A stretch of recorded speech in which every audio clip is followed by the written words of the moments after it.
Bonjour à toutes et à tous, je suis Baptiste Boer et je vous souhaite la bienvenue dans ce cours qui va être consacré au DevOps et plus particulièrement l'aspect test unitaire pour aujourd'hui. Je vous demande d'imaginer que vous êtes assis confortablement dans un avion prêt à décoller vers une destination de rêve. L'avion est prêt à s'élancer. Et vous êtes confiant parce que vous savez que chaque boulon, chaque aile, chaque moteur a été testé. Mais ce qui permet à l'avion de décoller, en fait, ce n'est pas seulement la qualité de ses pièces, c'est aussi la synchronisation parfaite entre les pilotes, les ingénieurs et les équipes au sol. Eh bien, dans le développement logiciel, c'est exactement ce que propose le DevOps. Trop souvent, on voit des développeurs qui construisent les fonctionnalités d'un côté, pendant qu'il y a les équipes d'exploitation qui gèrent la production de l'autre. Résultat, il y a des incompréhensions, il y a des retards, il y a des bugs en production, c'est la catastrophe, un peu comme si, finalement, les pilotes et les contrôleurs aériens ne se parlaient pas. Qu'est-ce que c'est que le DevOps? Eh bien, c'est la culture et les pratiques qui permettent de casser ces silos. C'est une manière de travailler où le code, les tests, le déploiement et la supervision deviennent une chaîne continue, fluide et automatisée, un peu comme un avion qui décolle grâce à une checklist qui est rigoureuse, grâce à une communication constante et des outils qui sont fiables. Dans ce cours, vous allez découvrir comment mettre en place les fondations d'une démarche DevOps, par l'automatisation des tests et des déploiements, par l'infrastructure as a code, une surveillance continue et surtout la collaboration entre les équipes. Ensemble, nous allons apprendre à livrer plus vite, plus sûr et avec plus de confiance, exactement comme un avion qui prend son envol en toute sécurité. Donc après cette courte introduction, nous allons pouvoir rentrer dans le vif du sujet et aborder donc directement la création des tests unitaires. Nous allons utiliser pour cela le framework Jest. Alors Jest est un framework qui est basé sur l'environnement, enfin pour l'environnement Node.js, JavaScript, on peut faire aussi des tests unitaires pour TypeScript. Pourquoi donc on va réaliser des tests unitaires? Donc je l'ai dit dans l'introduction, nous comprenons que grâce aux tests unitaires, nous allons pouvoir détecter les régressions. Chaque modification que vous faites dans un programme va pouvoir introduire des bugs, d'accord, par mégarde, ou alors un comportement qui n'a pas été prévu et qui interagit mal avec telle ou telle autre fonction. C'est la problématique. Si vous faites des tests unitaires, vous allez pouvoir euh, faire de la prévention contre ce genre de bug. Les tests unitaires servent de filet de sécurité. Dans son ouvrage Clean Code ou Clean Architecture, Martin C. Clark en fait dit qu'un développeur qui fait une application et qui n'utilise pas de test unitaire, c'est comme un funambuliste qui essaye de traverser donc une vallée sur un fil en équilibre et qui n'a pas de filet de sécurité. Il va regarder un peu, il va essayer de trouver son équilibre, il va être doucement, il va y aller doucement, il va perdre du temps en fait pour justement pas perdre cet équilibre. Et puis s'il tombe par contre, c'en est fini pour lui. Du coup, il peut avoir un sentiment de peur qui fait que il va arrêter sa progression, voire même reculer, abandonner, parce que justement le danger est là. Eh bien, sans les tests unitaires, vous êtes comme ce funambuliste, en fait, sans filet de sécurité, et vous allez comprendre, en fait, au fur et à mesure des modifications sur votre application, que modifier celle-ci peut entraîner des problèmes, peut entraîner des bugs encore plus difficiles à résoudre, euh, et du coup, vous allez être amené à ne plus faire de modifications. Du coup, c'est pour ça qu'on parle de... on accumule ensuite la dette technique. Voilà. Votre test unitaire, la façon dont il doit être rédigé, va va le transformer en documentation vivante. Vous allez comprendre plus tard pourquoi on parle de documentation vivante. Mais un test unitaire qui est écrit correctement et qui respecte certains standards, eh bien, quelqu'un qui n'a pas codé la fonction ou les fonctionnalités, qui lit les tests unitaires associés à cette fonctionnalité, va être amené, va pouvoir comprendre en tout cas avec aisance ce que vous souhaitez faire, parce que justement le test répond à certains prérequis dans la façon dont il a été conçu. Et du coup, on a une documentation qui va évoluer. Pourquoi on parle contrairement à une documentation figée? Si vous faites une documentation, par exemple en ASCII doc ou alors en Markdown, qui va expliquer le fonctionnement de votre application, eh bien celle-ci va devoir à chaque fois être mise à jour automatiquement à chaque fois que vous faites un nouvel update de votre application, d'accord?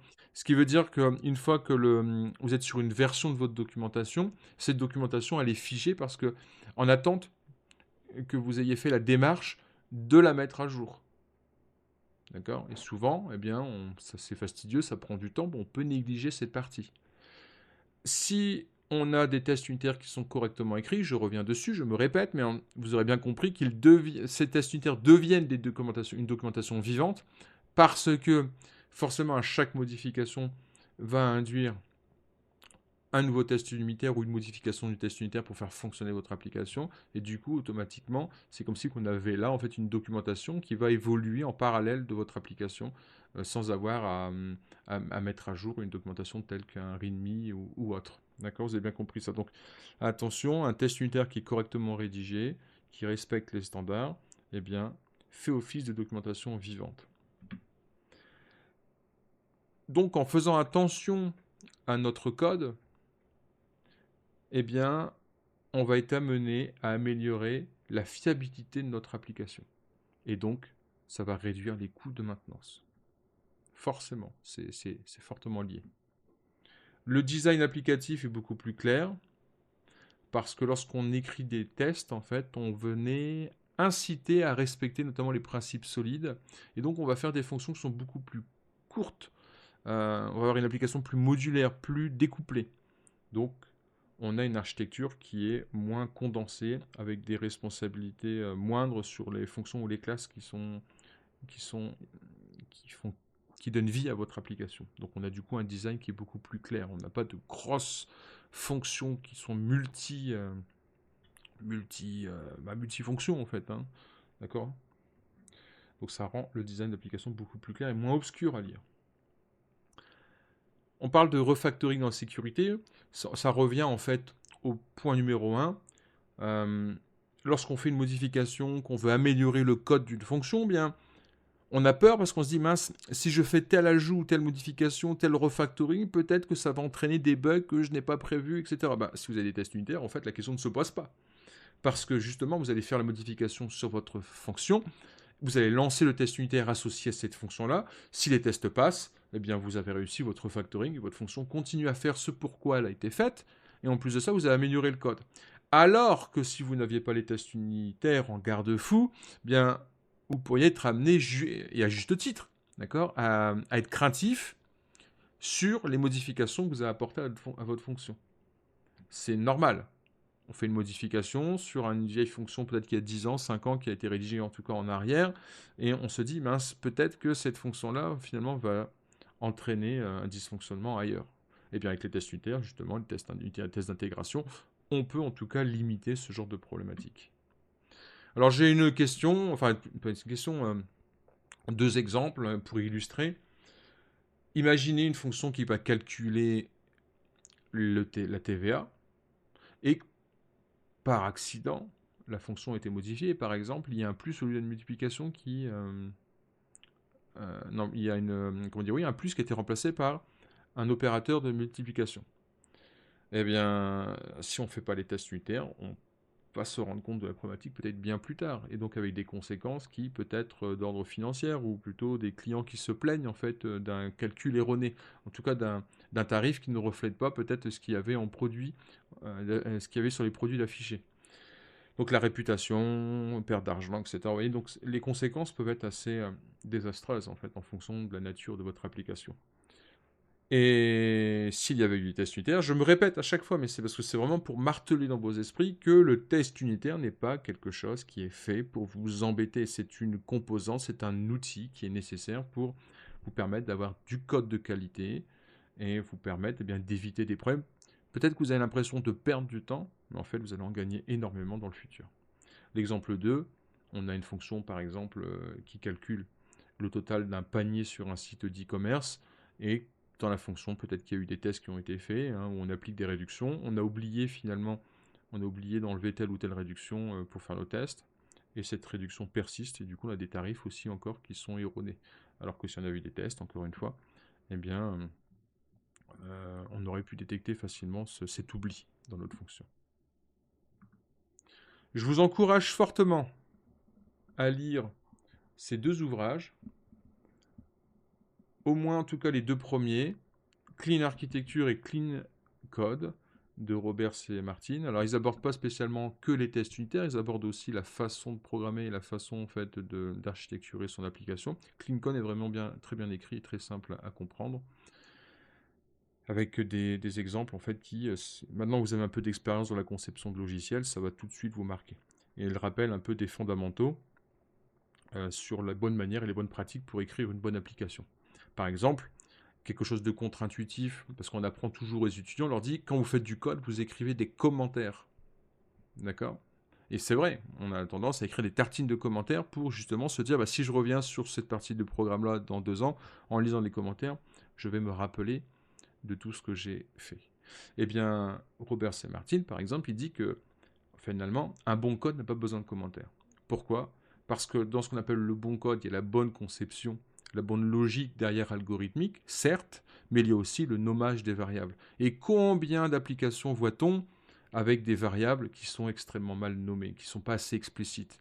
Il ne faut pas hésiter à mettre des noms de fonctions qui sont à rallonge. Souvent, on veut utiliser de l'anglicisme ou de l'anglais, c'est très bien, d'accord? Mais en plus de ça, on veut faire des noms de fonctions ou des noms de variables qui soient très petits, hein, en 2 ou 3 syllabes. Et du coup, on se retrouve avec des choses qui sont vagues et qui ne nous permettent pas, en tout cas, de comprendre ce que l'on fait dans le programme.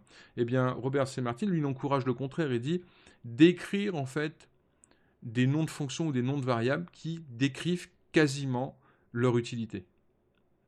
Donc ça, c'est un point, je pense, à méditer, à réfléchir, parce que justement, grâce à cela, c'est ce qui permet de se passer des commentaires. Perdre du temps dans le nommage pour éviter aussi d'en gagner dans le futur et éviter d'écrire des commentaires à rallonge. Et puis il y a aussi l'autre ouvrage de Ken Beck, TDD by Example, qui explique en fait comment rédiger des tests unitaires selon les pratiques du TDD. Donc on verra ça aussi plus tard dans le cadre de cette formation.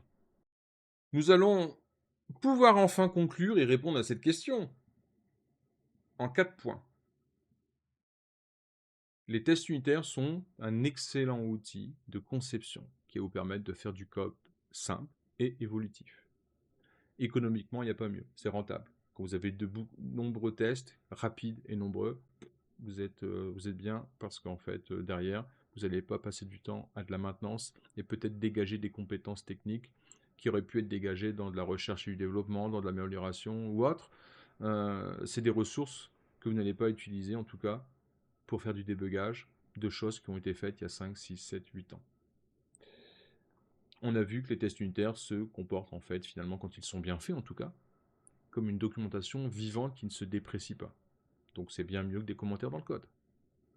Et surtout, ils sont au cœur du pipeline CI/CD. Grâce à ces tests unitaires, vous allez pouvoir faire des développements fréquents et fiables. Et ça, c'est important, c'est la fiabilité qui est important à retenir ici. Alors par contre, forcément, à retenir cette citation, d'accord, issue du livre que je vous ai donné précédemment de Eric Evans. Les tests ne doivent pas seulement vérifier le bon fonctionnement technique du code, mais aussi exprimer clairement les règles et concepts métiers. Ça veut dire que les tests ne doivent pas être réalisés uniquement pour être validés, pour dire qu'on a validé un test unitaire. Non.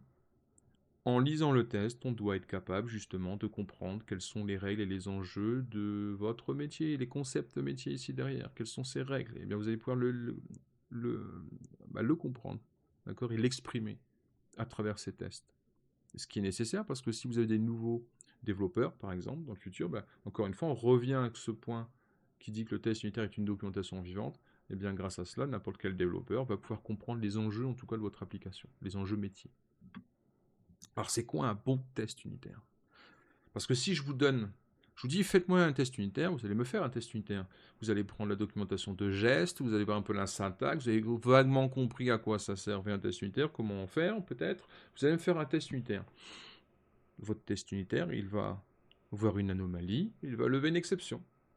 C'est un test unitaire. Mais le bon test unitaire, qu'est-ce qu'il va faire? Il va voir aussi une anomalie, il va lever une exception. Mais il y a quelque chose en plus par rapport aux mauvais tests unitaires. Ce n'est pas la même chose. Alors comment est-ce qu'on fait le distinguo? Eh bien, les mauvais tests unitaires regroupent plusieurs problèmes. Ils ont des noms qui sont trop techniques, qui ne sont pas assez explicites, ou trop généralistes. Voilà. Par exemple, on peut avoir un test unitaire dont le nom c'est juste should return false. Bah, ok, très bien, mais ça n'en dit rien sur ce qu'est censé faire ce test et dans quoi comment il s'imbrique en tout cas dans mon projet. Un test qui s'appelle Multiply Days by 0,5. Merci, j'aurais pu le voir en lisant ta formule mathématique. Tu n'avais pas besoin d'écrire faire une description pour ça. Pourquoi en fait? Qu'est-ce que ça teste? Qu'est-ce que ça va dire sur la nécessité? Pourquoi tu as besoin de tester en fait si vraiment une multiplication des jours par 0,5 ça a un sens en tout cas dans mon application? Pourquoi? Ben, souvent, à cause dans les mauvais tests en tout cas, on ne peut pas avoir la réponse à cette question. On retrouve aussi des valeurs magiques. Voilà, c'est-à-dire des valeurs qui, pareil, encore une fois, en les disant, on ne sait pas d'où ils sortent. Imaginez une application de maths et puis je vous sorte comme ça le nombre d'or, mais sans vous dire que c'est le nombre d'or. Est-ce que, je pense que vous connaissez tous un peu le nombre d'or, mais est-ce que vous êtes capable de me donner la valeur du nombre d'or? Bah, moi personnellement, non, je ne l'ai pas en tête. Donc ce qui veut dire que si je vois une valeur comme ça, et que c'est le nombre d'or, bah, je ne pourrais pas forcément reconnaître que c'est le nombre d'or. Alors 3,14, je sais que c'est pi, mais ça aurait été bien peut-être d'avoir ces valeurs-là stockées dans des variables et dont et qu'on sache en fait à quoi correspond cette valeur. Une variable s'appelle pi, ça mange pas de pain, et ça permet de savoir qu'on manipule la valeur pi et qu'on est dans le cadre d'un programme scientifique, par exemple. On a des variables qui ont des noms trop génériques, comme test, comme nombre aléatoire, comme random, comme i pour itération, etc. Bah, c'est pareil, c'est pas suffisamment explicite, on peut pas comprendre votre test. Donc on est focus sur l'implémentation plutôt que le comportement. C'est-à-dire qu'on fait pas attention un peu à la forme. On regarde un peu le contenu, voilà, on essaie de faire valider nos tests, mais derrière, si vous relisez vos tests dans quelques années, c'est pas sûr que vous comprenez en tout cas le but de ce test. Alors du coup, un bon test, c'est quoi? Bah, c'est un bon test apporte des avantages. On a des noms qui sont descriptifs du comportement métier. D'accord? Le nom des variables sont explicites. Ils sont peut-être même très longs. Peut-être que ça va vous choquer. Vous allez vous dire, mais c'est pas possible. C'est un nom de variable, c'est un nom de fonction qui fait, je sais pas, 30 caractères. Oui, mais en tout cas, quand vous le lisez, vous êtes capable de savoir qu'est-ce qu'il fait. Le vocabulaire aussi est important. Il faut que le vocabulaire dans vos tests soit en adéquation avec votre métier. Et par exemple, il faut qu'il y ait des variables peut-être qui portent des noms comme adhérent, premium, retard, amende, etc. Vous voyez, des choses qui soient explicites, en fait, qu'on comprenne. Il faut que les scénarios de vos tests unitaires soient en adéquation aussi avec ce que vous êtes censé recevoir comme type de données. Alors là, je vous parle ici d'une structure de type given, when et then, qui soit claire. On verra ça en détail un peu à quoi ça correspond. Il faut rappeler que le bon test unitaire, donc toujours cette idée de documentation vivante, ce qui veut dire que quelqu'un qui lit un test unitaire et qui est du métier, eh bien, doit être capable de comprendre ce que vous faites ici, à cet endroit-là en tout cas de l'application. Alors dans Clean Code, toujours, Robert Martin en fait dit que les tests donc sont aussi importants que le code qui est en production lui-même. Voilà, ça à retenir. Sachez que quand vous faites un test unitaire, dites-vous, vous ne perdez pas de temps. Ce que vous faites, ça a autant d'importance que quelque chose qui va être en production. Parce que ça va protéger justement. Ça va protéger ce qui est en production. Et ça va permettre dans le futur de faire du refactoring. Et ça, c'est très important, le refactoring. Ça va vous permettre d'améliorer votre code parce que on écrit une application,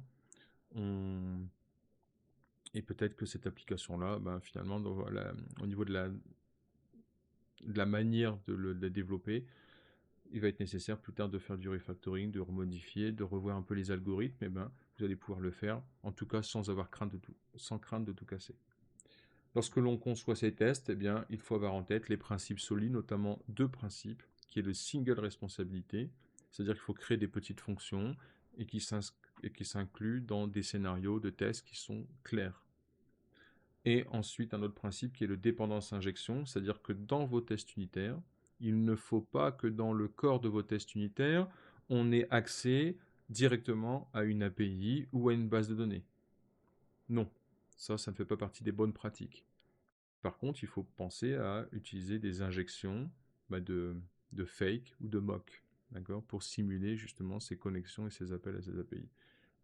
Alors, ce sont des recommandations qui sont données par Robert Martin, qui, je rappelle, est une figure, en tout cas, qui est quelqu'un de reconnu, qui est un auteur de référence dans le domaine du clean code, dans cette philosophie, en tout cas, d'écrire des choses proprement et qui respectent des standards. Alors, je vous mets ici un exemple de code, enfin deux exemples de fonctions, en tout cas, qui sont ici, hop là, qui sont développés. Alors, je vais essayer de vous mettre mon petit stylet. Voilà, j'ai un petit pointeur ici laser, comme ça, vous allez pouvoir suivre en même temps que moi. Ici, nous avons deux fonctions, dont une qui respecte absolument pas les principes dits solides, et une autre qui les respecte. En tout cas. Comme ça, vous allez bien comprendre ce qu'on attend. Ici, nous avons une fonction qui s'appelle process_order. Cette fonction process_order, vous voyez qu'elle fait plusieurs choses. Il y a un système de log, d'accord, dans lequel on va retrouver le résultat ici du calcul, en tout cas qui est fait. D'accord. Donc on fait le calcul d'un panier où on applique la TVA. Et la TVA, ici, vous voyez qu'elle est codée en dur. Ensuite, une fois qu'on a calculé le total, donc c'est ce que je disais, on met ça dans un log pour faire de la traçabilité éventuellement. Et ensuite, on va faire un appel à une API externe. Alors on va faire une méthode post dans laquelle on va publier en tout cas le total. Donc il y a trois choses qui sont faites ici dans cette fonction. Cette première fonction, donc je l'ai décrit, elle fait le calcul, elle log le résultat et elle envoie donc à l'API distante. Il y a trois responsabilités dans cette fonction-là, donc ça ne respecte absolument pas, du coup, les principes solides. Comment faire? Eh bien, il aurait fallu découper cette fonction en au moins deux fonctions. Une première fonction qui va calculer le total du panier, voilà, avec en un paramètre la TVA qui nous vient ici, qui est définie par l'extérieur. Et ensuite, on a une fonction process_order qui, elle, va avoir pour objectif, en fait, en tout cas, de contacter l'API distante. Et encore une fois, vous avez vu que l'API, elle n'est pas appelée directement dans le corps de la fonction. L'API, elle est appelée par l'intermédiaire, elle est fournie en tout cas par un paramètre. Et le système de log est pareil, le logger, c'est un système qui est injecté, donc on a cette notion d'injection de dépendance qui est injectée à l'intérieur de la méthode, de la fonction, pardon, par le système d'injection de dépendance. Vous avez le système de log, il est indépendant, il est injecté ici, et le système, la passerelle de paiement, donc l'API, elle est ici, pareil, injectée dans les paramètres de la fonction, de la fonction aussi, voilà, de la fonction. Voilà, est-ce que c'est clair?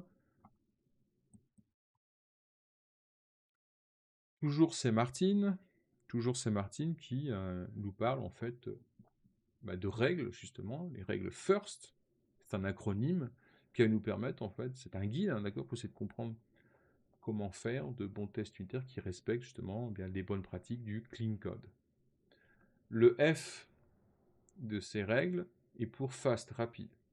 C'est-à-dire qu'un test unitaire, il doit être rapide, il doit s'exécuter en quelques millisecondes. Parce que s'il est trop long à s'exécuter, imaginez, vous devez vous connecter à une base de données, vous devez contacter un service distant, une API, ou qui fait des traitements lourds et volumineux parce que vous avez plusieurs téraoctets de données à traiter. Imaginez, le développeur qui à chaque fois fait une modification, parce qu'il est en cours de process de développement, et qu'à chaque fois qu'il fait une modification de sa fonction, il veut la tester, s'il faut qu'il attende une minute que le test soit réalisé, il va en faire moins souvent des tests unitaires, en fait. Il va peut-être même abandonner, tout simplement. Donc il y aura moins de retours. Et il y aura donc forcément plus de bugs. Donc là, il y a un exemple qui est donné d'un test unitaire qui est réalisé avec geste. Vous voyez que la formule, ici, on a IT. IT, la description du test.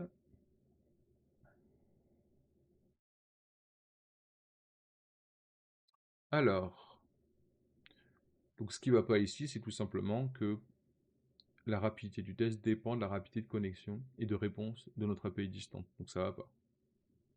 Non.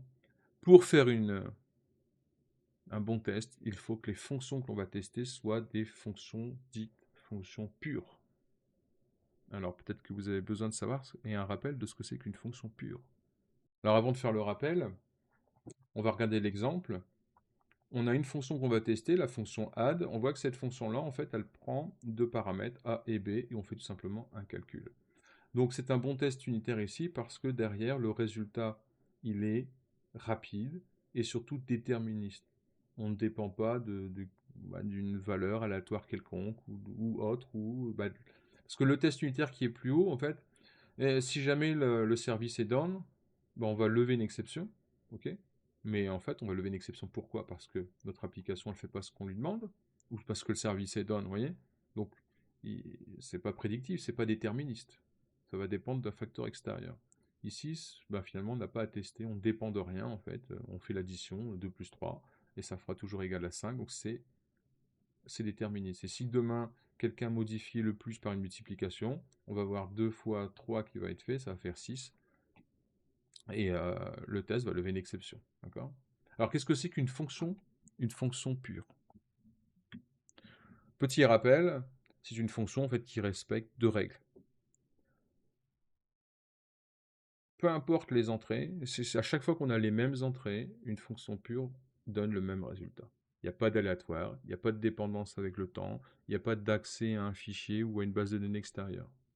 Voilà, ça c'est le premier point. Deuxième point, il n'y a aucun effet de bord. C'est-à-dire qu'en fait, on ne va pas modifier une variable globale, un fichier, on ne va pas accéder à une console, on ne va pas modifier une base de données distante, etc. Il n'y a pas d'effet de bord.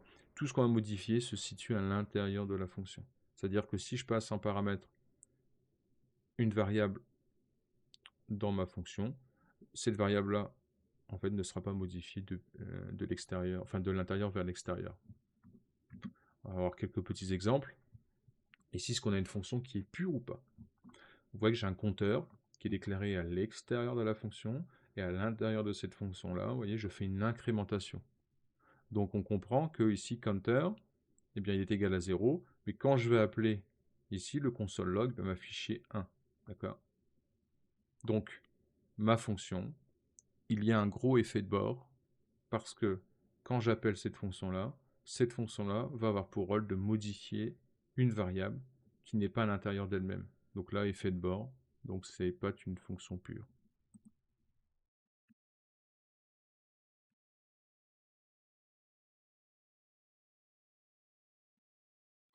Deuxième exemple.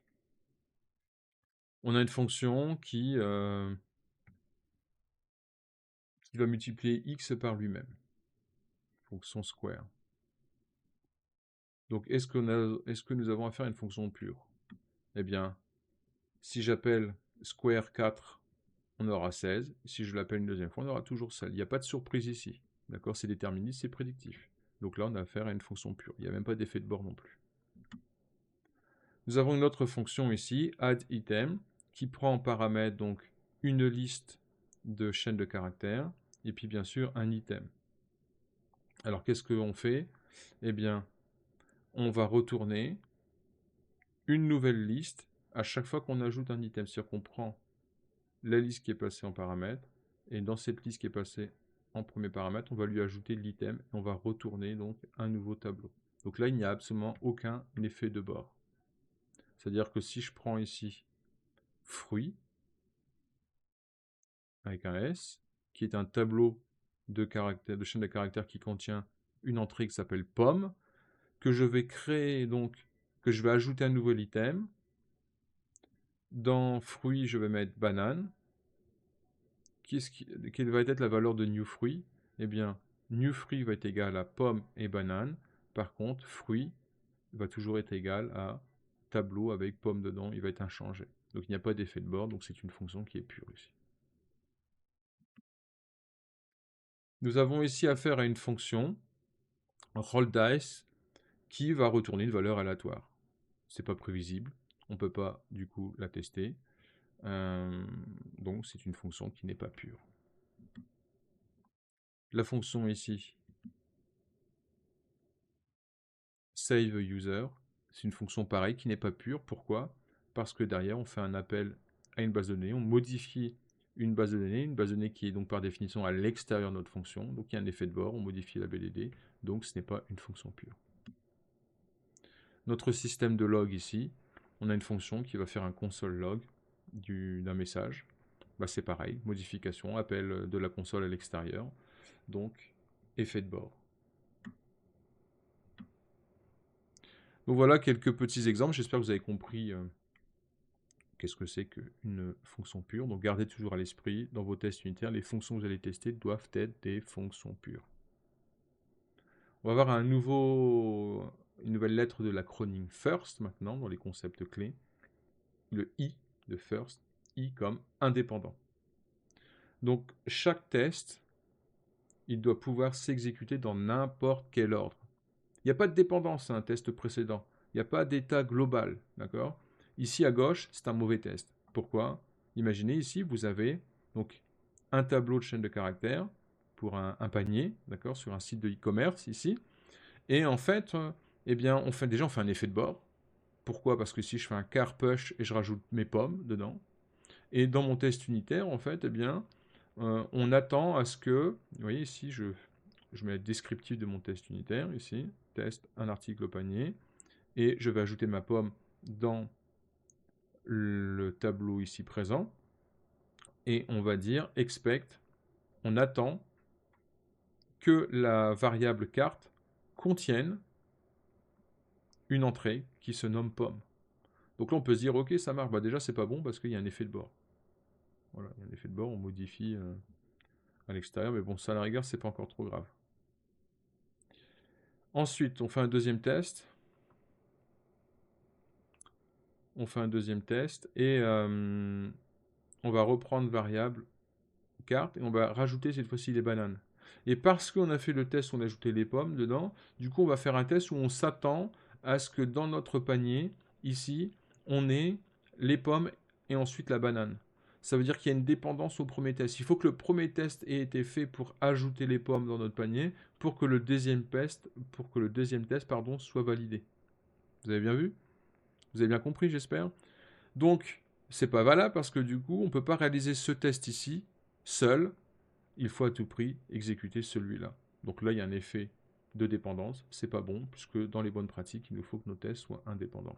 Alors, quelle peut être une bonne pratique? Eh bien, c'est à chaque fois de tester, on ajoute une pomme, on fait un push des pommes, on vérifie si ça contient bien une pomme. Ça contient une pomme, très bien, on ne lève pas d'exception.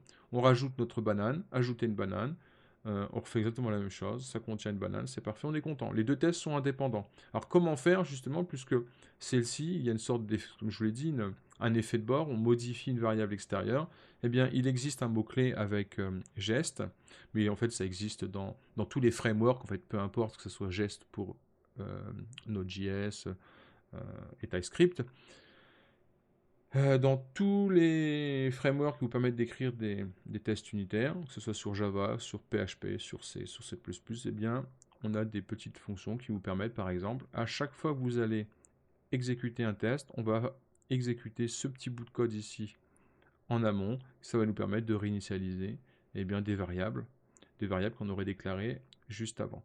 Vous voyez, donc ici avec before each, donc ça veut dire avant chaque test, avant l'exécution de chaque test, on va vider en fait le contenu de ce tableau-là. Comme ça, on part à chaque fois d'une base neuve. Le test doit être prédictible, on l'a vu, et le résultat doit être le même partout, que vous soyez en local, que vous soyez en CI, que le matin ou le soir. Il n'y a pas de dépendance au hasard ou à l'heure du système. Donc ici, par exemple, un mauvais test, il y a une variable ici, d'accord, qui s'appelle lucky, et cette variable-là, elle retourne un nombre aléatoire. Et ce nombre aléatoire-là, on doit est-ce que on le teste, est-ce qu'il est supérieur à 0,5? Ce qui veut dire que tantôt, bah, ça va être vrai, tantôt ça va être faux. Donc si on fait un test ici, on fait un test qui nous dit ça doit retourner true. Donc on nous dit que le test de la fonction lucky to be true. Donc on attend, on expecte que le résultat soit vrai. Eh bien ce test-là va échouer. Mais il va échouer pourquoi? Pourtant la fonction est bien écrite.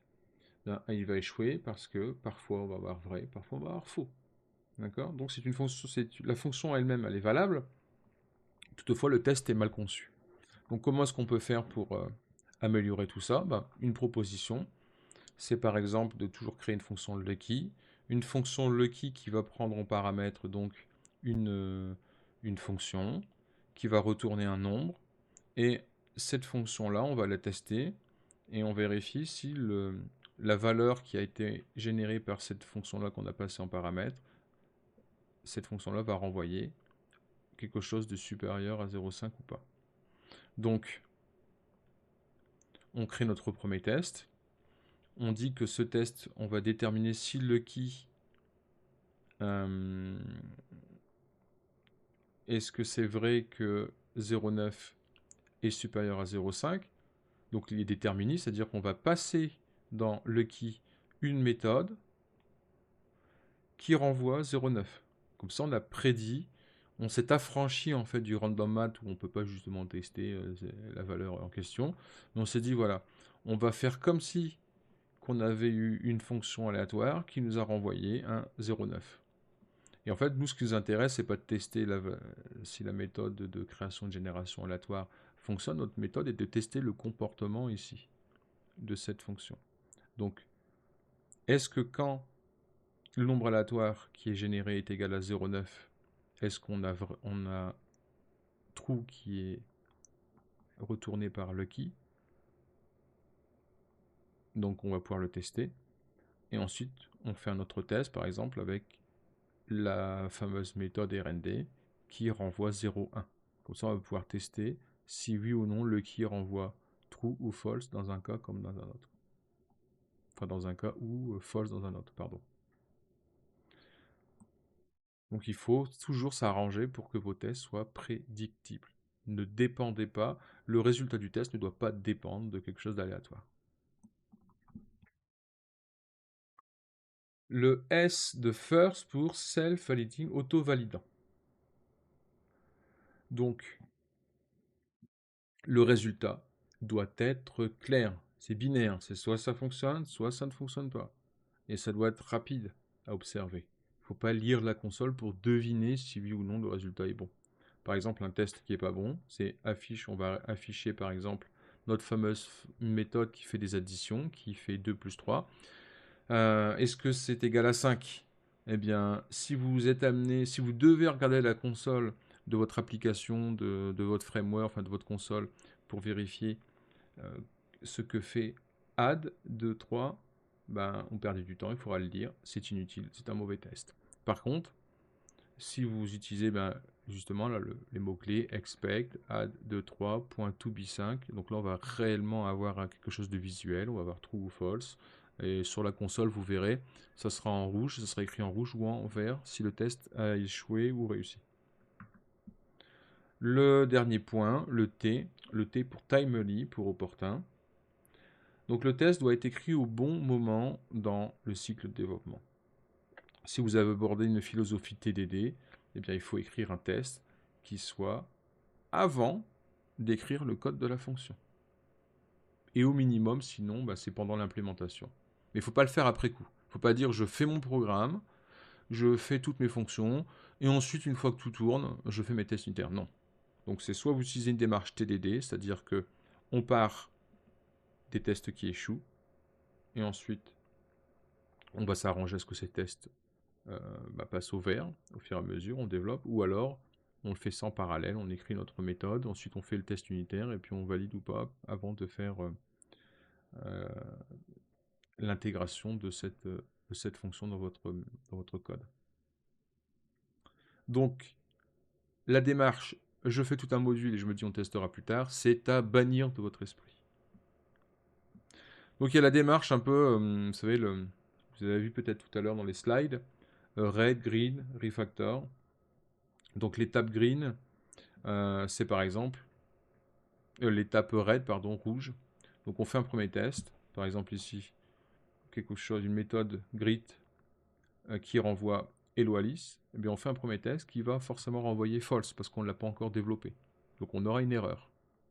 Ensuite, on va développer la fameuse méthode grid Et puis on va faire ce qu'il faut pour que le test ici, qui est développé plus haut, puisse retourner quelque chose qui soit égal à true. En tout cas, ne pas faire échouer le test. Et ensuite, une fois qu'on a validé, on a tout validé, eh bien, on va passer à l'étape de refactoring, c'est-à-dire de rendre notre code beaucoup plus élégant, de gérer les erreurs, les exceptions, gérer les nuls, les undefined, etc., etc. D'accord? Donc, étape raid, on écrit un test, on écrit tous les cas de figure qui peuvent faire échouer notre test, on s'arrange pour forcément, de toute façon, ça va échouer, et ensuite on développe.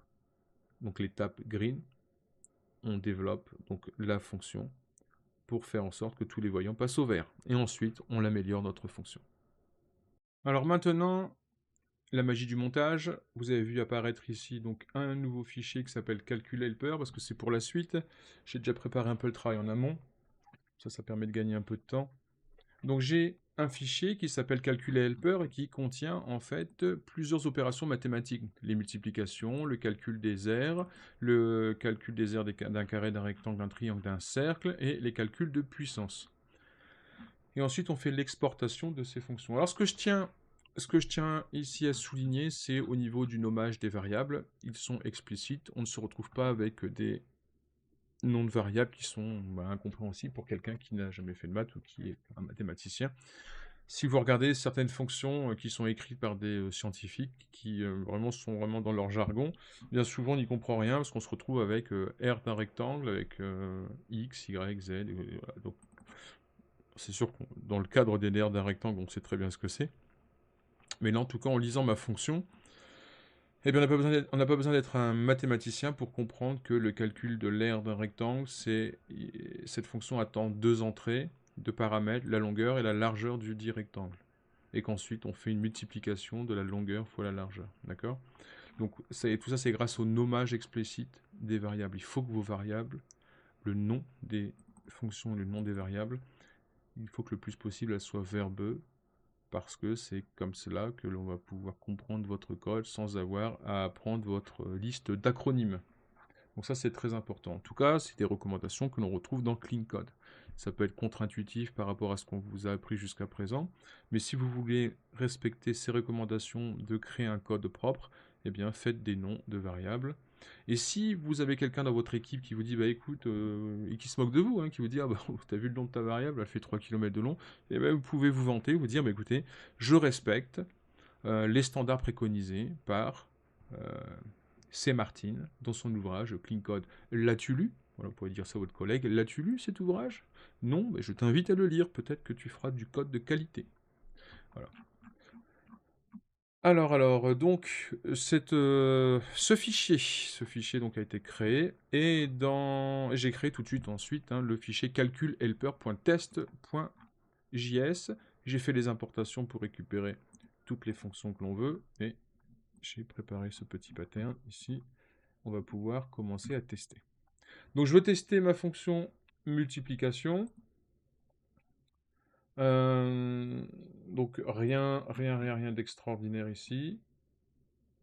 Il n'y a aucune difficulté en fait.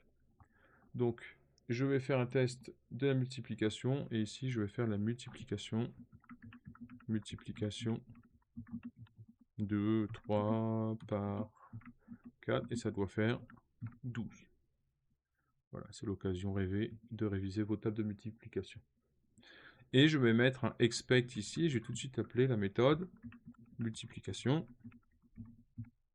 3, 4, donc expect to be 12. Très bien. Est-ce que ça va fonctionner? Bon, on va tester. Alors j'ai une erreur quelque part, le test ne passe pas, pourquoi donc? Ah, c'est mes...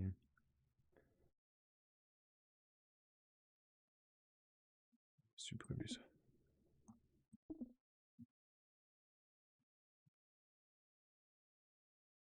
On recommence.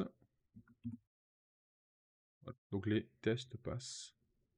Tous les tests passent, donc j'ai le calcul sur la somme, le calcul helper ici, Donc tout est bien pour nous. Comme bien sûr c'était quelque chose qui était attendu.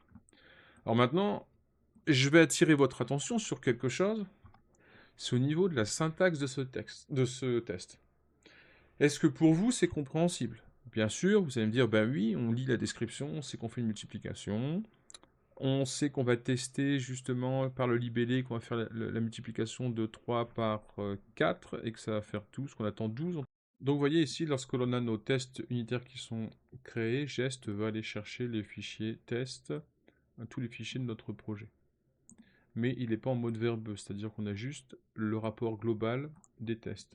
Nous, ce que l'on voudrait, c'est quand même quelque chose d'un peu plus explicite, qu'on sache en tout cas quels sont les tests qui sont passés.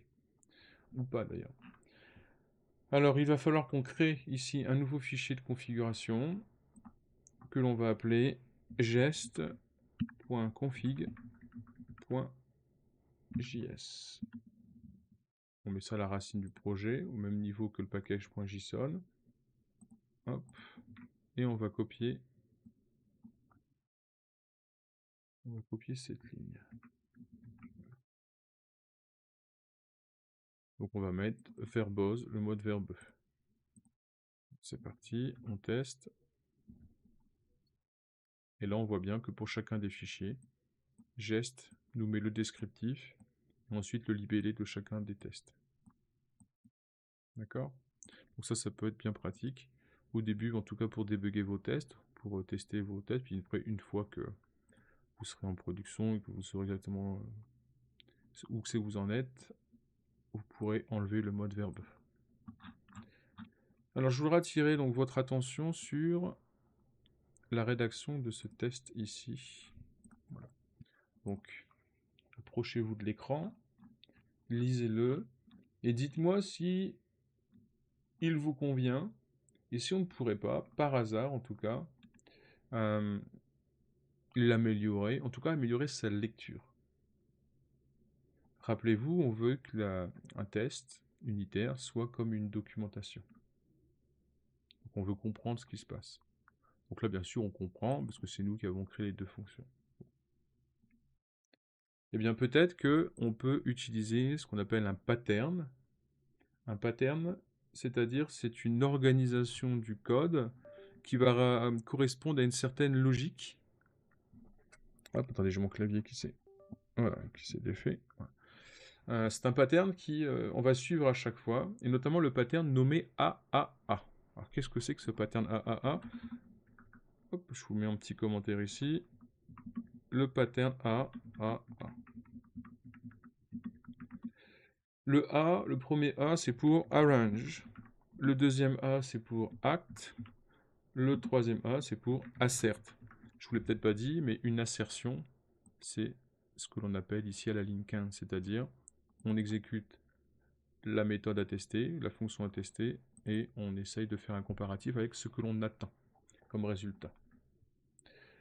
Donc, l'arrangement, qu'est-ce que c'est que le arrangement? L'arrangement, c'est la préparation des variables. Donc on va faire notre arrangement, et on va préparer les deux variables que l'on va nommer par exemple const nombre A, voilà, A égale 3, B égale 4. On a fait la préparation de nos variables. Ensuite, qu'est-ce qu'on en fait? Il va falloir qu'on agisse, qu'on fasse quelque chose de ces valeurs. Donc, on est dans la phase act. La phase act, on va récupérer un résultat, résulte égale multiplication, donc de A fois B. Ensuite, on va créer nos asserts, donc notre assert,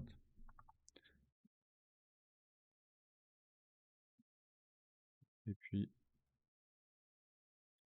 expect result to be égal à 0. Alors écoutez, là j'ai un petit couac dans mon organisation, excusez-moi. Tout ce qu'on a écrit ça, bien sûr, ça ne s'écrit pas ici dans le describe, ça s'écrit ici dans le test en lui-même.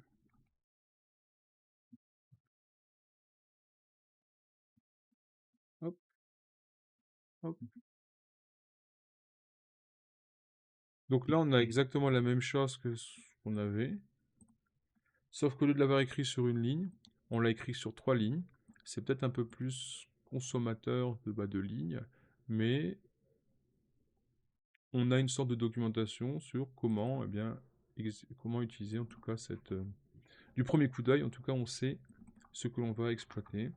On va exploiter la fonction multiplication et les valeurs qui vont être exploitées vont être issues de ces deux variables ici. Comme ça, on sait quelles sont les valeurs qu'on va récupérer, elles proviennent de où, et on a l'opération que l'on va exécuter, et on va pouvoir ici exécuter et tester le résultat. D'accord? Donc ça, c'est un pattern que l'on peut utiliser pour créer des tests unitaires qui soient visuellement, en tout cas, similaires à une documentation qui nous permettent d'organiser correctement nos tests unitaires. Il existe un autre pattern qui est le GWT, le Given, When, Then. Eh bien, on va le faire tout de suite. On va écrire un autre test, une autre assertion. Et cette fois-ci, on va tester la fonction puissance. Et la fonction puissance, pardon, va tester son bon fonctionnement, mais on va surtout tester ici, on va tester deux choses, son bon fonctionnement, et puis est-ce qu'on lève bien une exception? Parce que si vous regardez un peu les calculs helper, voilà ici, j'ai une fonction puissance qui est basée sur la base, l'exposant, et ici on doit lever un exposant, on doit lever une exception, pardon, si l'exposant n'est pas un entier positif tout simplement. Donc on va tester aussi cette fonctionnalité, cette levée d'exception. Parce qu'on ne fait pas que tester des entiers. On peut faire tout plein d'opérations avec les opérateurs to be, greater than, lesser than, et puis on va tester un nouveau qui s'appelle tothrow, donc qui nous permet de vérifier qu'il y a une exception qui est ici levée. Alors puissance, donc on va dire donne un exposant invalide.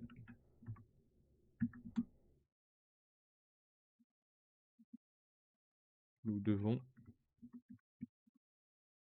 nous devons lever une exception. Tac, tac, tac.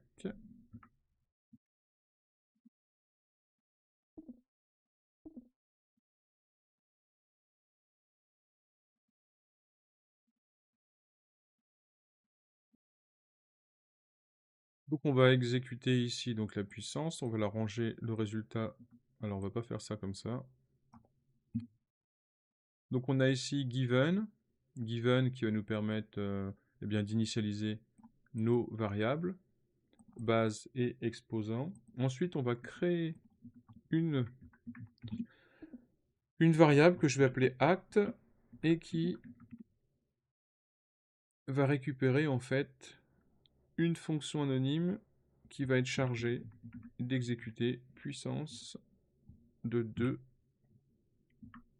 Alors pas puissance de 2, mais puissance de base, pardon, et de exposant.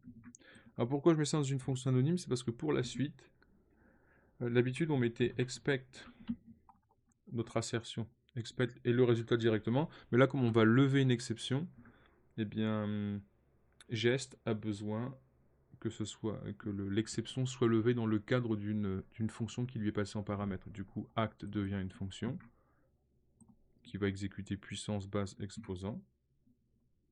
Et là, on attend que l'exécution de cette fonction lève donc une exception avec le mot-clé tothrow. Voilà, tothrow. Et puis ici, si je regarde dans mon helper, hop là.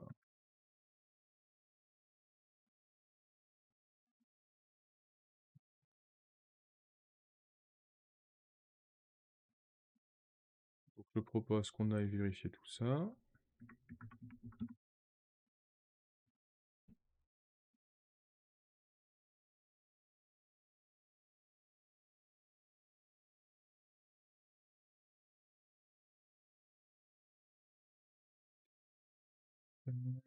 Alors, il l'a pas mis, pourquoi? Test.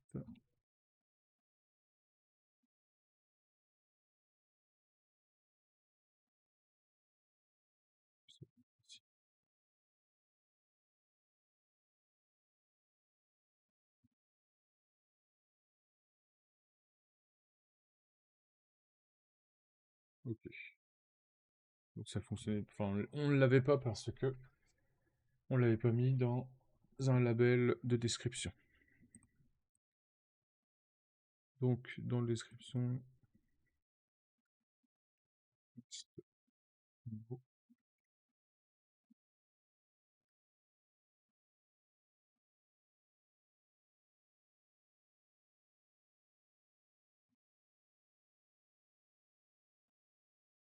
Voilà. Comme ça, nous avons quelque chose de propre. Euh, Dans quel cas on utilise tel ou tel pattern, en fait. Donc le pattern AAA, en général, est à privilégier dans des tests de bas niveau pour des calculs purs, simples. Voilà, comme ça, il n'y a pas d'ambiguïté métier. On a quelque chose d'assez concis, de lisible, de parfait. Avec le given, when, then, donc là, c'est idéal lorsqu'on a des règles métiers qui sont particuliers, où il y a des scénarios, où il y a des erreurs qui sont attendues, lorsqu'il y a des changements d'état. Donc il faut vraiment détailler chacune de ces situations. Il ne faut pas mettre tout ça sur une seule ligne. Donc il faut garder en tête voilà, l'un des patterns où en fait, on détaille chacune des étapes du processus qui va nous amener justement à la fin à quelque chose à valider. Euh, donc l'avantage, forcément, on a quelque chose d'assez narratif et ça va documenter l'intention et le contexte métier. Donc voilà ce que je pouvais dire sur bien ces deux patterns. Là, le pattern donc AAA, arrange, assert, arrange, act, assert, pardon, et le pattern given when then. Donc ici, vous voyez bien, j'ai rajouté, toujours la magie du montage, deux fonctions, enfin deux tests, deux nouveaux assertions qui vont me permettre de tester expect la puissance de 2 de 3. On attend à ce que ça soit égal à 8, 3 puissance 4, et on attend à ce que cela soit égal à 81.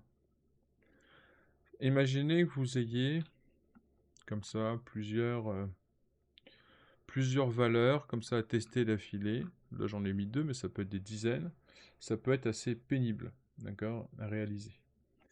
Geste permet en fait une petite folie, c'est de rédiger ces deux tests ou trois tests comme ça à la volée avec un mot-clé each dans lequel je passe un tableau et ce tableau il va contenir hop là, eh bien un tableau, une série de tableaux à 3 entrées. Alors je vais déjà les préparer. Qui seront en fait les valeurs à tester, les deux valeurs à utiliser dans la méthode puissance et le résultat attendu. Donc ici, par exemple, je vais mettre 2,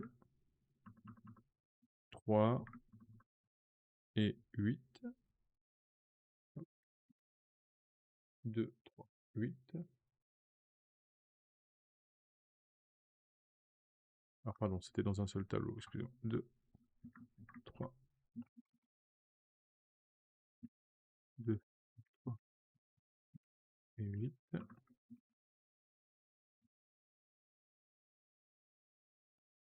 ça aurait pu être d'autres valeurs, hein, d'accord, mais là c'était pour illustrer. 3, 4 et 81. Hop. Ensuite, il va falloir qu'on écrive donc pour chacune des entrées ici que l'on a spécifiées ici, pour ce tableau qui contient toutes nos entrées, qu'est-ce que l'on va faire Eh bien, on va définir un descriptif. On va dire la base, c'est égal à combien la base? La base, c'est égal à %P, qui correspond à ce premier élément-là.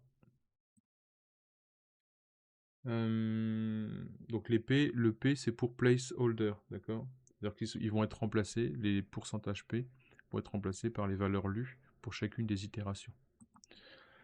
Donc base P, exp $P, hop.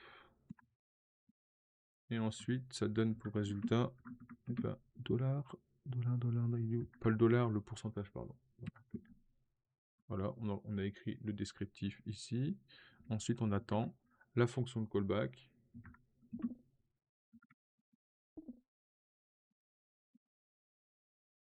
Et cette fonction de callback ici va avoir comme résultat, enfin, va prendre trois arguments: la base, l'exposant et le résultat.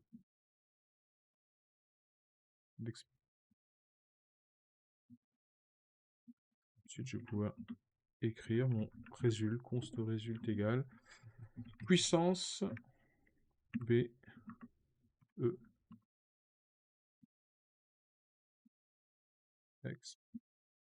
expect, voilà, expect result to be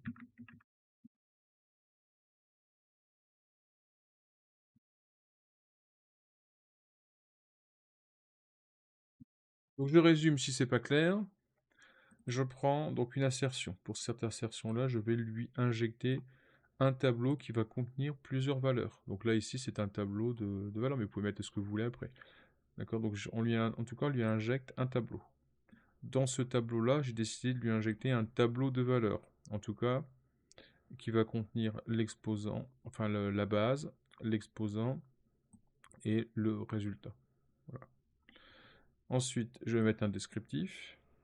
Le $P, ça va être ce qu'on appelle, donc je vous l'ai dit, les placeholders, les valeurs qui vont être ici, qui sont mises dans l'ordre des arguments de la fonction de callback qui va être passée après ici en paramètre. Et bien, chacune des valeurs du placeholder vont prendre la valeur de B, de E et de X pour chaque itération. Pour chaque itération, donc, je vais récupérer le B et le E. Donc, c'est-à-dire, je vais récupérer un tableau. Et dans ce tableau ici, je vais récupérer le 2, le 3 et le 8 qui vont être rangés à cette position-là, le B, le E et le exp. Je vais pouvoir les exploiter dans la fonction puissance. Et je vais pouvoir mettre mon assertion. Donc on va regarder un peu comment cela se comporte. Donc j'ai marqué ici un petit index, une ligne, ou plutôt itération.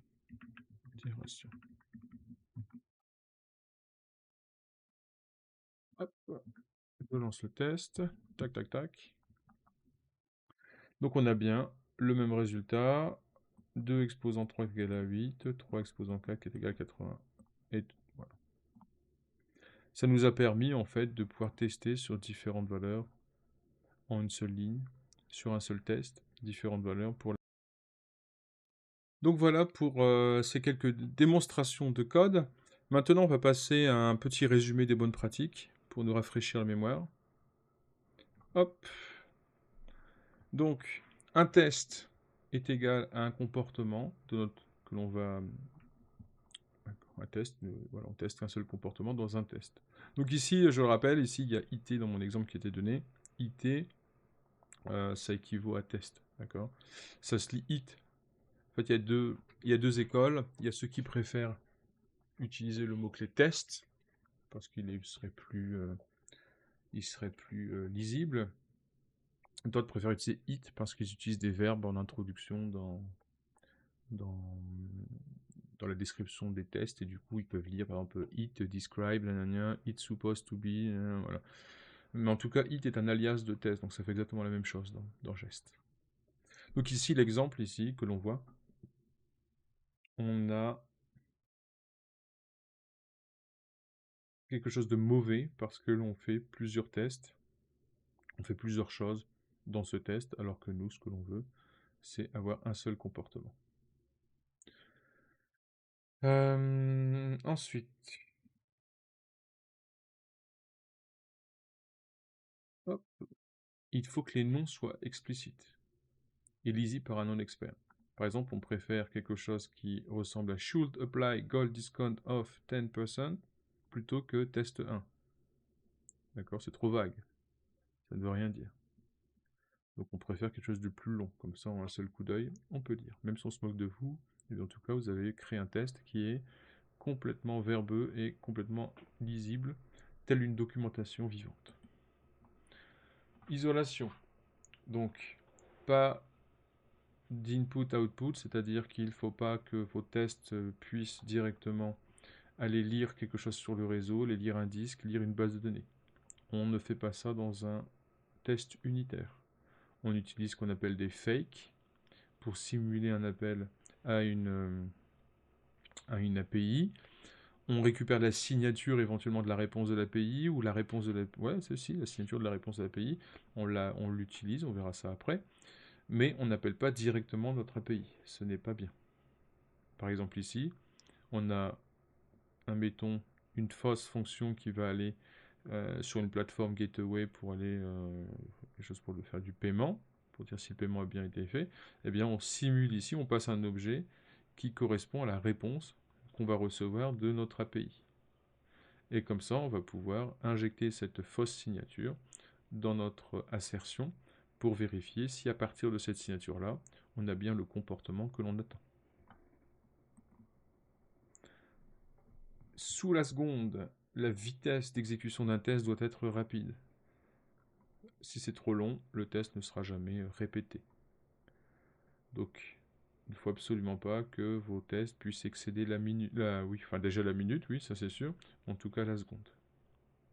Donc, il existe des méthodes en fait dans Jest qui sont là. Ici, on a un exemple. On a une notification qui arrive après une seconde. C'est déjà trop long. D'accord? C'est déjà trop long. Donc, qu'est-ce que l'on va faire? Bien, on va faire appel à une fonction de geste.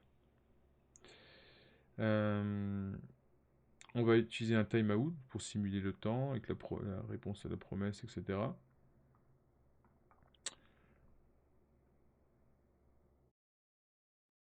Donc les tests doivent être exécutés sous un temps en dessous de la seconde.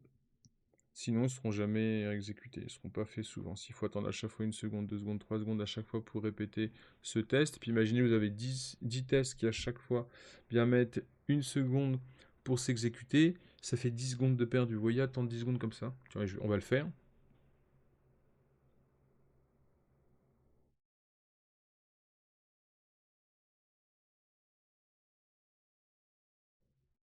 J'en suis à 7, j'ai calculé à 7 dans ma tête. Ça m'énerve déjà. Vous voyez? C'est très long. Donc on prend l'exemple de ce code à gauche. Qu'est-ce qui se passe? Ici, on a une notification que l'on veut tester. Apparemment, on aurait un service de notification. Et on voudrait, ici, on a 1 seconde de délai avant d'avoir une certaine réponse. Donc la fonction, ici, après 1 seconde, est appelée. Alors, ici, ce que vous voyez, geste.fn, ça appelle une fausse fonction, en fait. Ça envoie une signature de fonction, sans l'exécuter réellement, en fait, il n'y a rien dedans. Ça permet d'utiliser setTimeout pour simuler le temps qui passe. Parce que la fonction setTimeout, elle attend 2 paramètres, elle attend une fonction avec des choses qui vont s'exécuter à l'intérieur, et puis un paramètre de temps en millisecondes. D'accord? Donc, on ne va pas écrire une vraie fonction pour faire notre test unitaire. Nous, ce qui va nous intéresser, c'est de tester ici le setTimeout, le temps qui passe, et puis éventuellement ici la promesse qui est renvoyée à l'issue du timeout. Bon. Et ensuite, ce qui était censé être testé, l'assertion ici, c'était quoi? Eh bien, à l'issue de la seconde, à l'issue d'une seconde découlée, on attendait que la fonction CB, ici, soit appelée. Voilà, c'est un peu le but de ce code. Bon, c'est pas non plus le code le plus pertinent si vous n'avez pas bien compris le truc. En résumé, on a créé une fausse fonction. Cette fonction, parce qu'on va pas réécrire une fausse fonction, c'est trop verbeux, on perd du temps. Du coup, Jest nous donne un outil qui nous permet de créer des fausses signatures de fonction. Cette signature de fonction-là, on l'a rangée dans une variable qui s'appelle CB.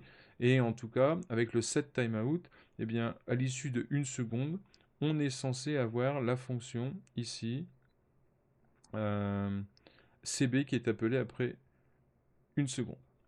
Et donc notre test nous dit que, eh bien, à l'issue d'une seconde, CB est censé avoir été appelé. Voilà. Sauf qu'on ne va pas attendre 1 seconde que CB soit appelé pour vérifier s'il a bien été appelé. Alors qu'est-ce qu'on fait? On va utiliser plusieurs outils, notamment le use fake timer. Ça va permettre d'avoir accès, lorsqu'on l'active, comme ici, on va avoir accès à tout plein de helper gestes qui vont nous permettre de manipuler le temps. Donc on va mettre en place, on va activer le fake timer, on va utiliser notre fameuse fonction, notre signature de fonction, on va utiliser le set timeout CB 1 seconde. Ensuite, eh bien, on va pas attendre que le set timeout se soit écoulé. Réellement, on va utiliser le geste advance timer by time. Donc en fait, on va simuler qu'il y a eu 1 seconde d'écoulée. Et à l'issue de cela, d'accord, eh bien, on va tout de suite enclencher le set timeout. Ça veut dire qu'en fait, le set timeout, il ne va pas exécuter CB au bout d'une seconde, mais rapidement, d'accord, dans le runtime, dès l'exécution de la lecture du script. Grâce à cela, parce qu'on va faire un bond dans le temps de 1 seconde d'un point de vue pas du compilateur, mais l'interpréteur de code JavaScript. Et tout de suite après, du coup, comme set timeout, on a fait un bond dans le temps, et bien il va exécuter CB, et puis du coup on va pouvoir tester ici si CB a bien été appelé à l'issue de nos fausses 1 seconde écoulée. Et puis bien sûr on remet le temps réel. On désactive le fake temps. Voilà. Hop.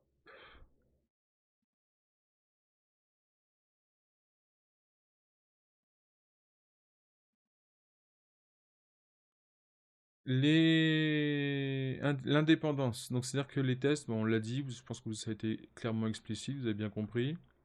Au niveau de l'indépendance, les tests ici, ils doivent pouvoir s'exécuter dans n'importe quel ordre. Par exemple, on a une histoire de cache ici, où on remplit des choses dans le cache, et on fait un autre test, mais on se rend compte que le test suivant, il dépend finalement de quelque chose qui est contenu dans le cache. Sauf et donc pour remplir le cache, il aurait fallu attendre l'exécution du premier test. Eh bien c'est pas bon, c'est pas bon, c'est pas bon, puisque chaque test doit être indépendant. Ensuite, au niveau du déterminisme, c'est pareil, il faut contrôler le temps, ça c'est ce qu'on a vu précédemment, puis surtout le hasard. Euh, Imaginez une fonction qui va permettre de générer un token basé sur le temps et un nombre aléatoire. Ça c'est pas bon. Il faut transformer cela avec des injections de dépendance, dans notre fonction token. On va injecter en fait dans le token des valeurs qui auront été précédemment euh, générées. Donc comme ça on a le contrôle sur la valeur de now et la valeur de random. On ne dépend pas de ces valeurs mathématiques. D'accord? Parce que le test, on le réalise tel jour à telle heure. Donc le datno et le matrandom ne pourront jamais être similaires en fait. Nous on veut quelque chose de prédictif. On veut que ce soit voilà, on veut qu'il y ait du déterminisme dans nos tests. Voilà pour ce rappel de bonne pratique. Un petit rappel sur ce que je vous ai dit tout à l'heure sur les structures AAA et les structures given, when and then. Donc l'idée en fait, derrière ces sigles, l'idée c'est de rendre la lecture et le débogage de votre test complètement évidente. D'accord? C'est-à-dire que vous découpez, vous éclatez les étapes qui vous permettent d'aboutir à la création d'une assertion afin de rendre les choses visibles. Donc ici, une structure AAA, d'accord? Donc on valide le mot de passe avec une majuscule et un chiffre. Dans le arrange, qu'est-ce qu'on fait? Bien, on va déjà créer, on va tester la fonction make passport validator, validate, en tout cas voilà, est-ce que c'est valide? Est-ce que la fonction retourne valide quand on a ABCDEFG 1 et on a l'autre assertion, d'accord? Donc on a le bien, le arrange, le act et l'assertion. Sinon on a l'autre structure, given when them, donc c'est toujours avec la même idée, mais cette fois-ci avec un vocabulaire qui est propre au métier. Un vocabulaire, comme je le stipule ici, un vocabulaire base de données. Donc qu'est-ce qu'on veut? Given, donc on donne un client gold, quand il paye 100 €, alors il a 10% de remise. Donc when un client gold, donc on récupère ici notre client gold. Il va faire quoi? Bien, il va payer, et donc on va lui appliquer donc ici une remise de 10%. Donc on utilise après notre assertion, voilà, en question. Alors ça c'est des fonctions factices, d'accord, c'est pour illustrer. L'auto-validation. Les tests doivent se conclure par des assertions binaires claires. Donc c'est ce que j'avais dit tout à l'heure, pas de lecture dans un fichier log ou dans des logs, les logs de la console. Le résultat il doit être affiché sur la console avec le jeu de couleurs.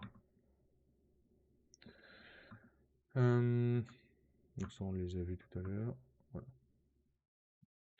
Alors, maintenant tout à l'heure je vous ai dit interdiction d'utiliser une API directement, interdiction d'aller se connecter à une base de données, interdiction d'avoir accès à un serveur de messagerie, etc. etc.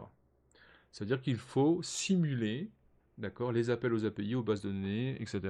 par ce qu'on appelle un double, pour isoler un peu cela dans le test. Donc il y a 5 types de doubles. Il y a les demi, les stubs, les fakes, les mocks et les spies.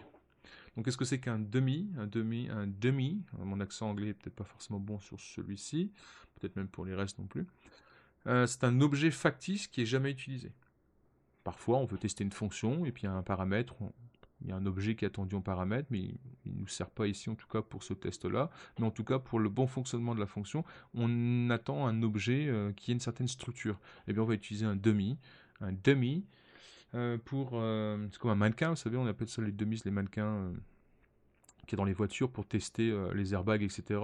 Donc dans les voitures, on met des mannequins, on appelle ça les dummies au pluriel. Donc on va utiliser un objet factice derrière, puis on va l'injecter en fait dans les paramètres de notre fonction pour vérifier un peu le comportement de cette fonction quand on a passé cet objet-là. Les stubs, bah, ce sont des valeurs qui sont fixes. Voilà. Les fakes, bah, c'est par exemple une implémentation simplifiée de la base de données. Donc pareil, un élément de structure de la base de données qui est nécessaire pour le bon fonctionnement de telle ou telle partie de l'application. On va utiliser des mocks, ça c'est quand on veut vérifier qu'une méthode a bien été appelée. Et les spies, c'est pour tout ce qui est enregistrement dans des logs. Enregistrer les appels. Qui a été appelé, quoi et combien de fois, par exemple. Donc, je vous mets ici quelques petits exemples pour illustrer ce que sont les mocks. Donc, on va vérifier que certaines méthodes ont été appelées. Donc, par exemple, on veut, ici, un service mail. Donc, on va créer un mock. Vous voyez, ici, c'est tout simple. On a une structure voilà, qui va ressembler à quelque chose qu'on peut trouver. Voilà. On a créé un objet, en fait, avec send derrière.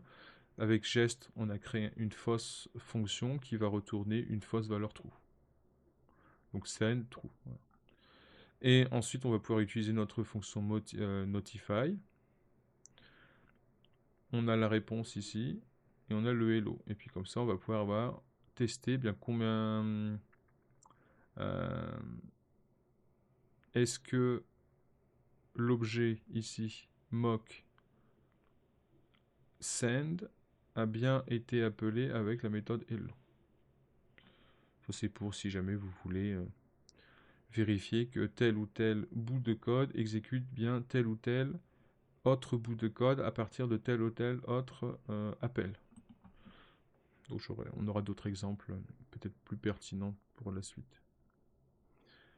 Les espions, là ici c'est pareil, on va appeler un espion, donc on simule toujours une fonction qu'on appelle spy.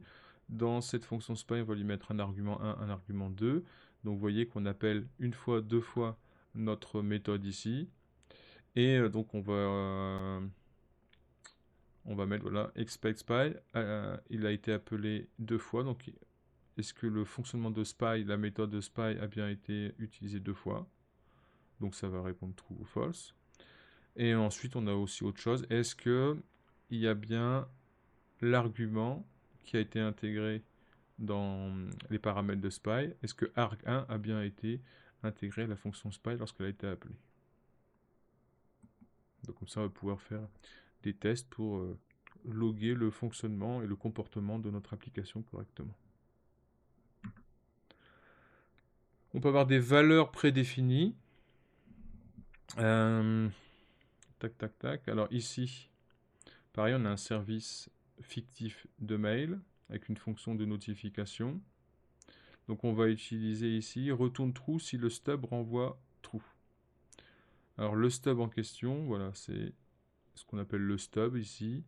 C'est tout simplement un faux, une fausse signature en fait. Une fausse signature de notre fonction. Ici, imaginez que vous avez un véritable service d'email de messagerie qui a cette structure-là. Ça retourne un booléen. Eh bien, vous allez utiliser donc une valeur prédéfinie qu'on appelle stub, qui est de type email service, et on lui donne cette signature-là avec la valeur true. Comme ça, on va pouvoir ensuite utiliser ce stub dans une fonction pareil factice, notification, qui s'appelle notify, qui attend un objet ici de type email service.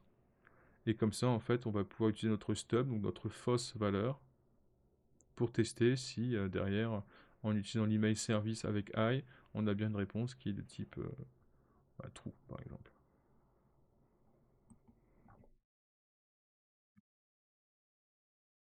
Les demi, donc ce sont les objets factices. Imaginez si on a pareil une fonction qui dit hello et qui attend en paramètre bien, un user avec cette structure ici. User, son nom qui est d'un string.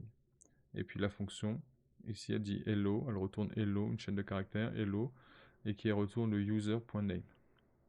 Donc au lieu d'aller chercher dans une base de données pour aller vérifier la réponse d'un user, enfin qu'on ait une structure qu'on ait des réponses qui soient de type user, eh bien on va créer un faux user avec la même structure ici attendue. On va créer un demi avec name et puis un faux nom comme Alice. Et on va pouvoir l'injecter du coup dans notre fonction greet. Voilà. Donc tout ça, ça a des noms, d'accord, je le répète. Tout ça, c'est des noms qu'on donne, d'accord. C'est peut-être des choses que vous auriez fait naturellement, mais sachez qu'en tout cas, tout ça, ces techniques-là pour tester, sans forcément avoir besoin d'aller chercher des vraies données, eh bien, ça a des noms. Donc on a le dummy, on a le stub, on a le spy, on a le mock, voilà, d'accord. Et le fake, donc lui, le fake permet une implémentation simplifiée mais fonctionnelle. Exemple, on a une classe ici, InMomery repo. Eh bien, on va créer donc une version allégée d'une classe pour justement récupérer un objet de type de cette classe-là pour pouvoir tester, je sais pas, la méthode save par exemple ici. On va pas forcément les taper dans la base de données puisque ici vous avez vu save, tac tac tac. On a des fausses informations, enfin des choses simplifiées. En fait, il n'y a pas tout le corps métier pour aller se connecter à une base de données. Voilà. Donc par exemple ici, repo, save. Donc on va mettre quoi? On va mettre un ID d'utilisateur 1, Alice. Et qu'est-ce qu'on attend? Eh bien, on attend que dans l'objet repo, il y a un objet store qui va contenir bien, nos enregistrements et que celui avec l'ID numéro 1, ça soit le Alice. Donc ça évite d'aller coder tout le système de recherche ou tout le système d'enregistrement dans la base de données.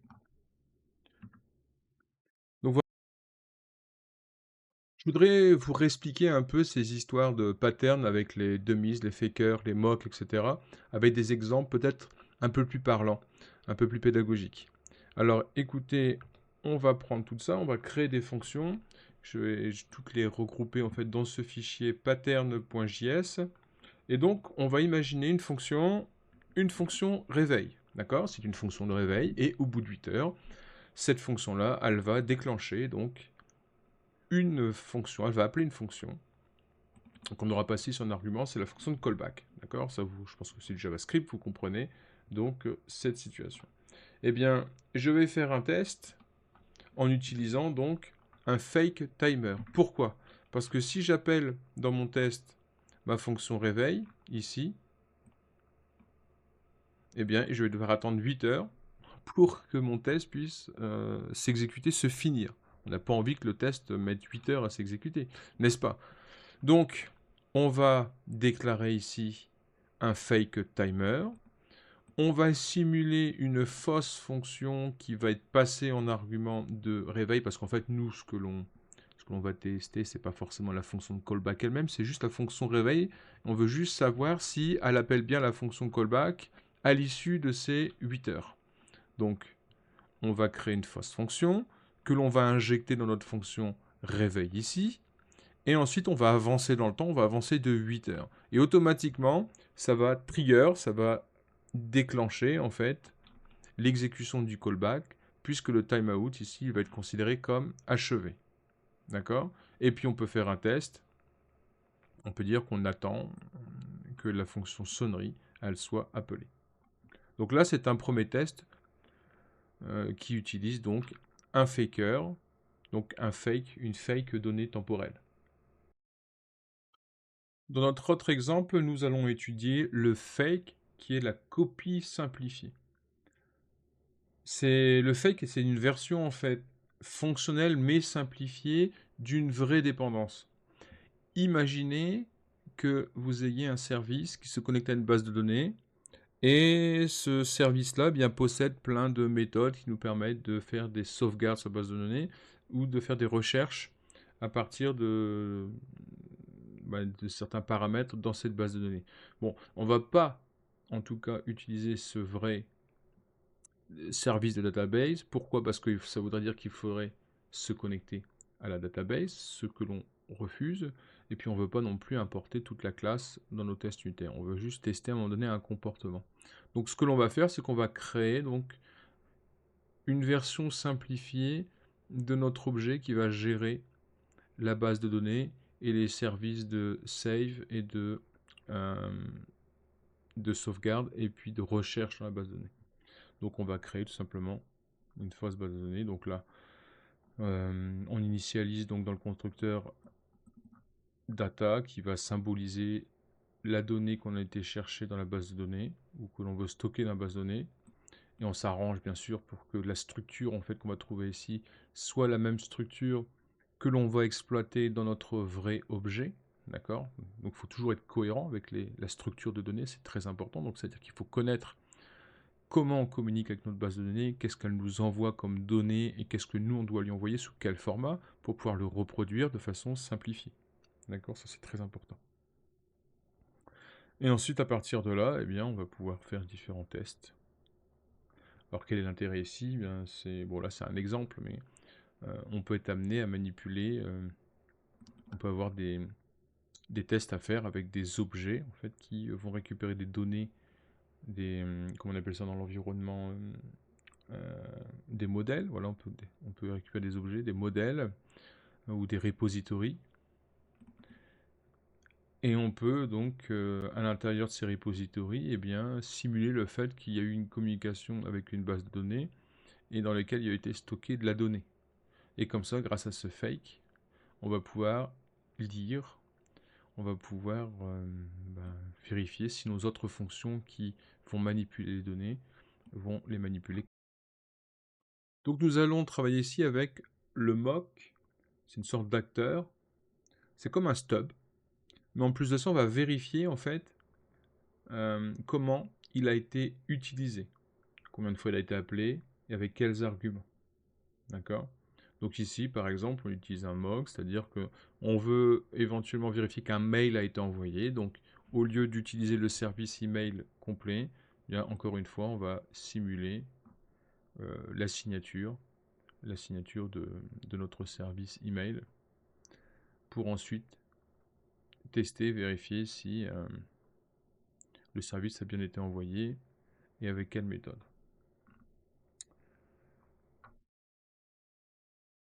Alors, on va voir autre chose, on va voir un autre pattern qui est le dummy. Voilà, si je vais essayer de le prononcer bien, le dummy, ouais, dummy. C'est un figurant. Je cherchais le terme tout à l'heure, c'est un figurant. C'est-à-dire que c'est juste une valeur, ça peut être une valeur, ça peut être une fonction que l'on va passer à une autre fonction, parce que la fonction que l'on veut tester exige à un moment donné un paramètre. Mais en fait, on ne l'utilise pas vraiment. Vous voyez, c'est juste pour compléter la signature de la fonction. Donc, par exemple,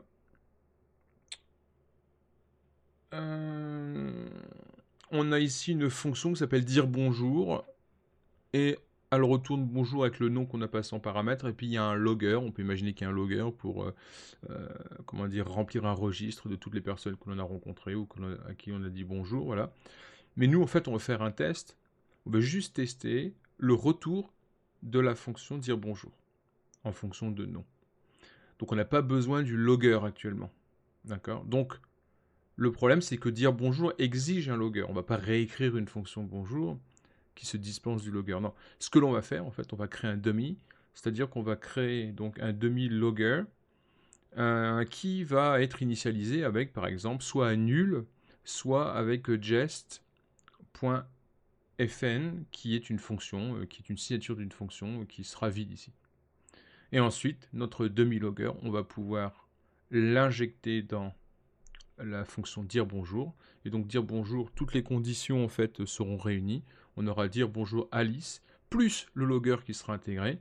Et donc on va pouvoir avoir un résultat, le résultat qui est le retour en fait de la fonction dire bonjour. Et on va pouvoir tester cela avec notre test unitaire.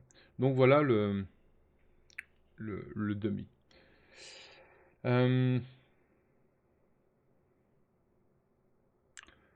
Donc voilà. On va passer à un autre exemple. Nous allons maintenant tester, mettre en pratique peut-être ce qu'on appelle le stub, qu'on pourrait traduire, qu'on pourrait définir comme étant un bouche-trou. En fait, c'est une fonction qui va remplacer une dépendance en donnant toujours un résultat qui soit prévisible. D'accord. Donc ici, on a un exemple avec une fonction service météo qui se connecte à une API. Cette API donne la température. Bon. Sauf qu'on a dit qu'il est hors de question qu'on se branche directement sur une API pour faire un test unitaire. Parce que ça peut être long, ça peut être dysfonctionnel, etc. Donc on veut que les résultats soient prédictibles. On veut pouvoir tester éventuellement une tentative de connexion à une API. Et surtout, on veut tester notre service météo, notre fonction qui s'appelle service météo, ici que l'on voit à la ligne 20.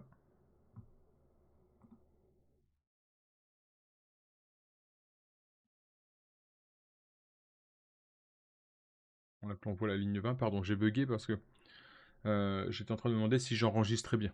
Donc j'ai vérifié si j'enregistrais bien. Tout va bien, j'enregistre. Donc je reprends. Nous avons ici, on veut tester la fonction service météo qui prend en argument une API. Mais on ne va pas lui donner une véritable API. On va lui donner la signature d'une réponse d'une API dont on connaît la typologie des réponses. Et ici, par exemple, eh bien, dans notre API, on a la get température et on nous donne une valeur qui est la valeur 20. Bon, bah, c'est très bien. Comme ça, on va pouvoir injecter ce stub, cette fausse réponse d'API, qu'en tout cas qui a la structure de ce que notre vraie API aurait répondu si on avait fait appel à elle. Et ensuite, on va pouvoir donc injecter cela, cette réponse, dans notre vrai service météo. Et notre service météo, eh bien, on va pouvoir tester la valeur finalement, savoir si ce service météo est capable de bien exploiter notre API, il retourne les bonnes valeurs avec les bonnes méthodes. Donc ici, on sait qu'on a donné un objet getTempérature qui est égal à 20, donc on s'attend à ce que notre service météo nous retourne la valeur 20.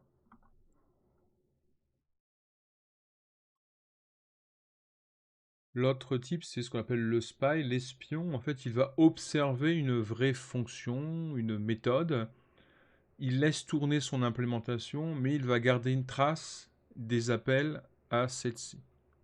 Par exemple, ici, on a un objet utilisateur qui contient une fonction qui retourne bonjour, bonjour et le nom qui a été donné en paramètre.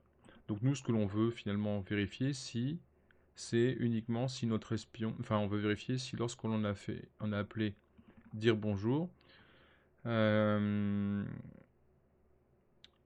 si cette méthode dire bonjour a bien été appelée avec un paramètre qui est le paramètre Alice. Alors comment on fait? Déjà on fait une assertion classique, c'est-à-dire qu'on va appeler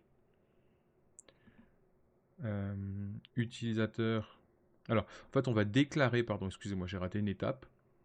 On va créer donc un espion. On va dire que l'espion, attention, tu portes ton attention sur l'objet utilisateur et dans l'objet utilisateur, il y a un paramètre particulier. Il y a un champ qui s'appelle dire bonjour qui est une fonction. Donc à chaque fois que dire bonjour sera utilisé, à partir de l'objet utilisateur, tu vas pouvoir garder une trace de son appel. Ensuite, on va appeler tout simplement de façon classique la méthode dire bonjour de l'objet utilisateur. On va lui injecter Alice comme paramètre. On va avoir un certain résultat que l'on va pouvoir tester avec nos assertions. Là, jusque-là, il n'y a rien de magique. Ensuite, on va tester, on va faire une autre assertion, mais cette fois-ci basée sur l'objet spy qui a été généré par la méthode gestSpyOn.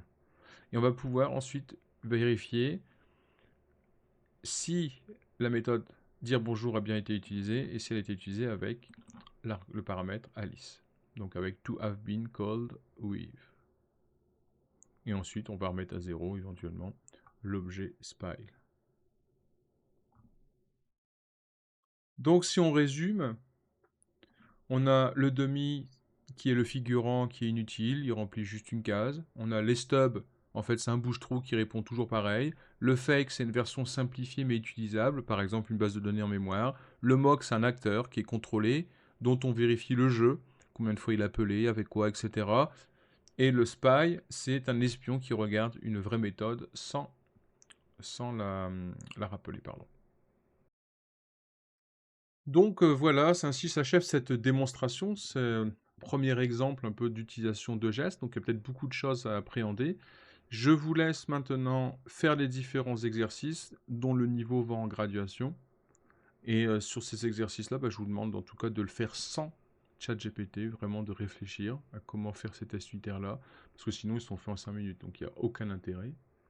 Il n'y a aucun intérêt. En tout cas, vous ne progresserez pas dans votre manière de faire des tests unitaires si vous faites ça sur ChatGPT. Parce que l'idée, c'est d'être autonome sans IA. Même si l'IA, encore une fois, elle est une composante de notre quotidien, mais bon, sinon, moi, je ne forme pas des étudiants en développement, je forme des IA, et du coup, voilà, ce que vous faites là ne sert à rien, en tout cas, si vous sous-traitez tout à l'IA. Je vous invite... Hop. Alors, je vous invite à passer... Voilà, ça, je me suis trompé de bouton, sur mon petit Stream Deck, là. Je vous invite à checker du côté de la documentation de gestes. Vous allez trouver plein de choses. C'est un framework qui est puissant. Vous pouvez faire vraiment plein de choses. Vous pouvez tester tout ce qui a testé en fait sur une fonction.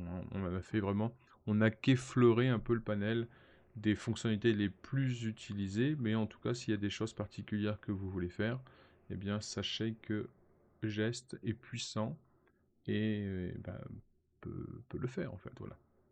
Donc, passons maintenant aux exercices et je vous dis à bientôt pour la correction.